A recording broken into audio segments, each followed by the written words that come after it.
Here in India, people learn present indefinite through this method. जिस वाक्य के अंत में ता है आता है, ती है आता है और ते है आता है, उसको हम present indefinite या simple present कहते हैं.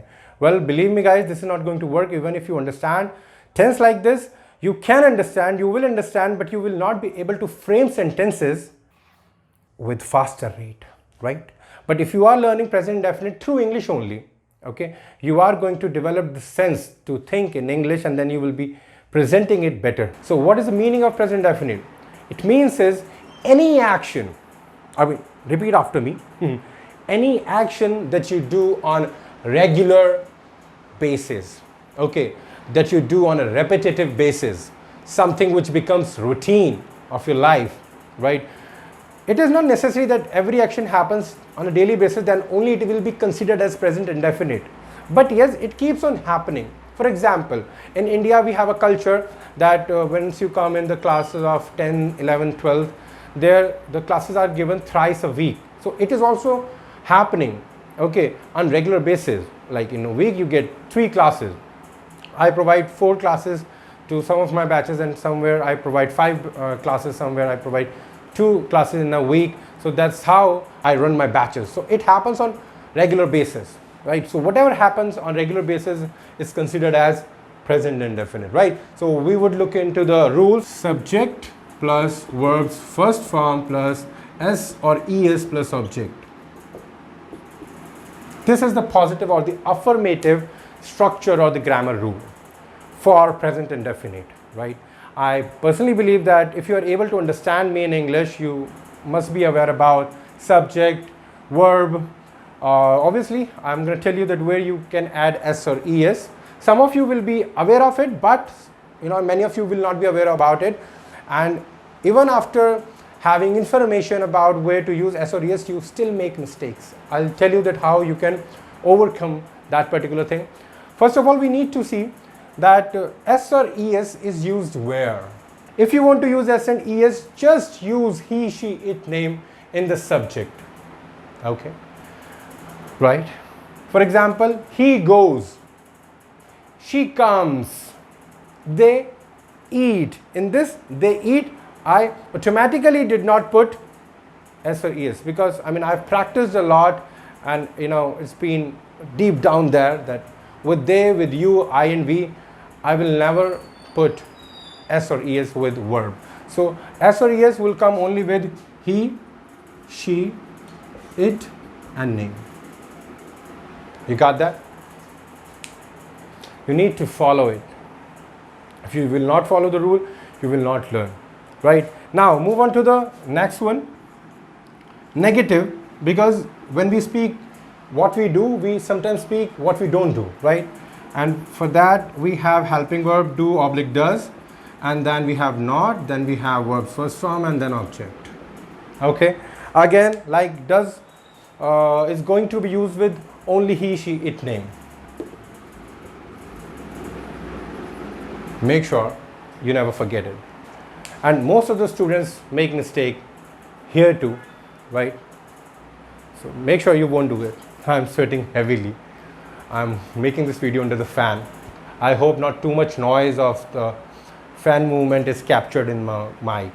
Anyways, so negative means that you don't do, right? And let's talk about interrogative.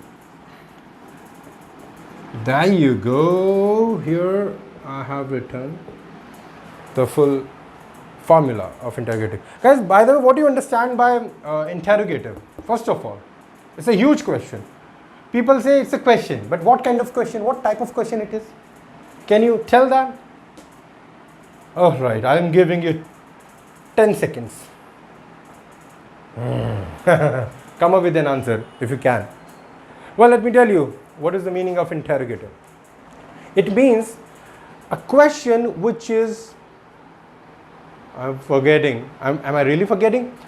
A type of question which requires confirmation. Which requires confirmation, right? Only confirmation. Interrogative questions are those which requires confirmation. For example, do you wake up at 7 in the morning? No, I don't wake up at 7 in the morning. Do you eat breakfast? Yes, I eat breakfast, right?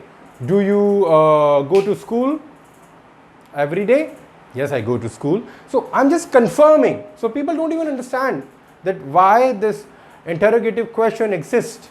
So all it requires this confirmation.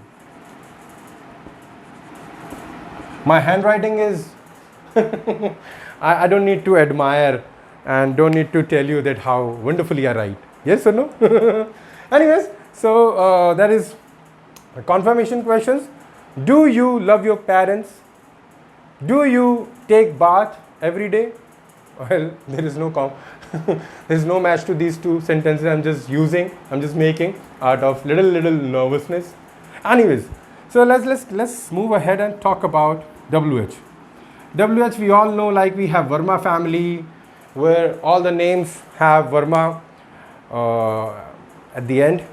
Sharma's family, where all the names have Sharma at the end.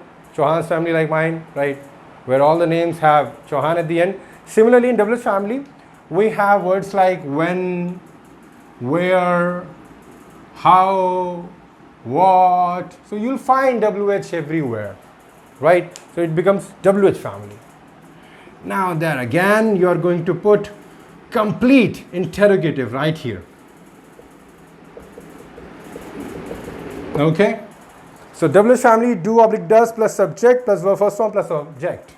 So in case you don't understand my handwriting, you are going to understand my voice at least. This is about WH family. Why do you go? When do you go? How do you go? Where do you go? Right. So now I will give you sentences in combination. He comes home. He does not come home. Does he come home? Why does he come home? At 10 o'clock. I put at 10 o'clock. I mean, in the last one, well, you can put it in all the sentences, right? Right. She speaks to the client every day at 1 o'clock. Okay. She does not speak to the client every day at 1 o'clock. Does she speak to the client every day at 1 o'clock? Why does she speak to the client every day at 1 o'clock? All right, right. That's how you need to work. You need to choose one word and need to work with all four forms. That's how you are working with all four forms, and you are also able to work with verbs, which people forget when the time comes to speak. Well, guys, that is about my teaching. That is about present indefinite learning. If you have any question, you can leave the question in the comments. And please follow my channel if you think that my channel, my teaching can add value, and do share the video. I may not be perfect in this first video, but I promise you, I have always tried to be perfect in whatever work I take in my hand. Okay, so I mean, teaching is not a new thing for me, but yes, making video is. All right, speaking in front of the camera is new, right? So do follow my channel, do share it. Okay, hit the like button if you've really liked it, and thank you so much. Thank you so much. Take care.